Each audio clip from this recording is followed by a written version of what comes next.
Bismillahirrohmanirrohim. Assalamualaikum warahmatullahi wabarakatuh. Segala puji bagi Allah, semoga sholawat tercurahkan kepada Nabi Muhammad SAW, beserta keluarganya, sahabatnya, dan umatnya hingga hari kiamat. Sahabat YM 28 yang dimuliakan Allah. Setiap manusia pasti pernah melakukan dosa, baik itu dosa besar atau kecil, baik secara sadar maupun tidak kita sadari. Namun berapa banyak manusia yang menyadari dan melakukan taubat atas kesalahan dan perbuatan dosanya. Ingatlah untuk bertaubat saat masih diberikan kesempatan dan sebelum terlambat. Hal ini karena taubat kita tidak akan diterima di saat sudah sampai di kerongkongan. Sebagaimana yang dijelaskan dalam Al-Quran yang artinya, dan taubat itu tidaklah diterima Allah dari mereka yang melakukan kejahatan hingga apabila datang ajal kepada seseorang dari mereka, barulah dia mengatakan, saya benar-benar bertaubat sekarang. Quran Surah An-Nisa ayat 18. Hal ini dijelaskan lebih spesifik dalam hadis yang diriwayatkan dari Abdullah bin Umar radhiyallahu anhuma, bahwa Nabi SAW bersabda, sesungguhnya Allah menerima taubat seorang hamba selama nyawanya belum sampai ke tenggorokan. Hadis riwayat Tirmidzi nomor 3880. Hadis Hasan Gharib. Untuk itu, segeralah bertaubat dan jangan sampai terlambat dan menyesal. Ada sebuah kisah yang menceritakan taubatnya seorang pemuda setelah menyampaikan dosa yang telah diperbuatnya kepada Rasulullah SAW. Kisah ini diceritakan dalam kitab Mukasyafatul Qulub, bab 17 tentang amanat dan taubat. Imam Ghazali, dari Abu Laits menceritakan dia berkata bahwa, pada suatu ketika Umar radhiyallahu anhu pernah mendatangi Rasulullah SAW dengan menangis. Bersabdalah, wahai Rasulullah, di pintu ada seorang pemuda yang meruntuhkan hatiku, dia sedang menangis. Bersabda Rasulullah SAW kepadanya, masukkanlah dia, hai Umar. Berkata Abu Laits, lalu masuklah pemuda itu sembari menangis. Lalu Rasulullah SAW bertanya kepada pemuda itu, apa yang membuatmu menangis, hai pemuda?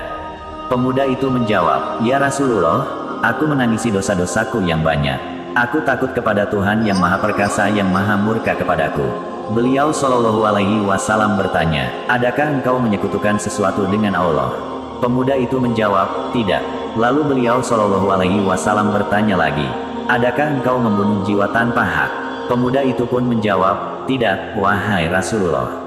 Beliau SAW pun bertanya lagi, sesungguhnya Allah akan mengampuni dosa-dosamu, walau sejumlah langit yang 7, bumi dan gunung.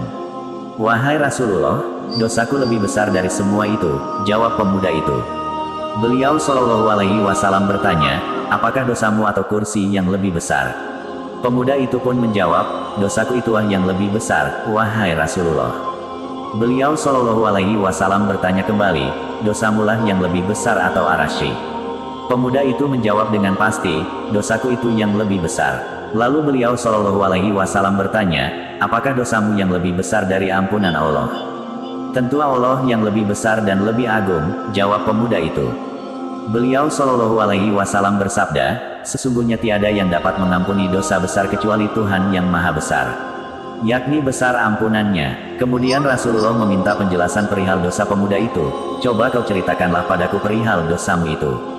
Pemuda itu pun berkata, sesungguhnya aku malu kepadamu, wahai Rasulullah. Beliau SAW kembali menegaskan kepada pemuda itu untuk menceritakan kepadanya. Akhirnya pemuda itu pun menceritakannya. Wahai Rasulullah, sesungguhnya aku selalu menggali kuburan sejak 7 tahun. Pada suatu saat ada seorang perempuan muda dari anak-anak sahabat Ansar, aku menggali kuburnya dan mengambil kain kafannya. Kemudian aku pergi, tetapi belum jauh dari sana setan menguasaiku. Akhirnya aku kembali dan menyetubuhinya. Ketika aku berlalu belum jauh, tiba-tiba perempuan muda itu berdiri dan berkata, celakalah kamu hai pemuda, tidakkah kamu malu kepada Tuhan yang melaksanakan hukum pembalasan? Dia akan mengambil ajal dari orang yang menganiaya untuk orang yang dianiaya. Engkau telah membiarkan aku telanjang junub dalam asrama orang-orang mati. Melompatlah Rasulullah dan mendorong tengkuk pemuda itu. Beliau SAW kaget dan berkata, hai pemuda fasik, betapa besarnya keinginanmu ke neraka. Enyahlah. Setelah itu, keluarlah pemuda itu dengan taubat kepada Allah selama 40 malam. Ketika telah sempurna 40 malam itu padanya, dia mengangkat kepalanya ke langit dan berdoa, ya Tuhan, Muhammad, Adam dan Ibrahim, kalau engkau mengampuni aku maka beritahukanlah Muhammad dan sahabat-sahabatnya, kalau tidak utuslah api dari langit. Lalu bakarlah aku dengan api itu dan selamatkan aku dari siksa akhirat. Abu Laits berkata, maka turunlah Jibril kepada Nabi Muhammad SAW dan berkata, wahai Muhammad, Tuhanmu memberi salam kepadamu dan berfirman kepadamu, engkaukah yang menciptakan makhluk? Kemudian Nabi SAW menjawab, tentu Dia yang telah menciptakan aku dan menciptakan mereka, memberi rezeki aku dan mereka. Allah berfirman kepadamu, sesungguhnya aku menerima taubat pada pemuda dahulu itu.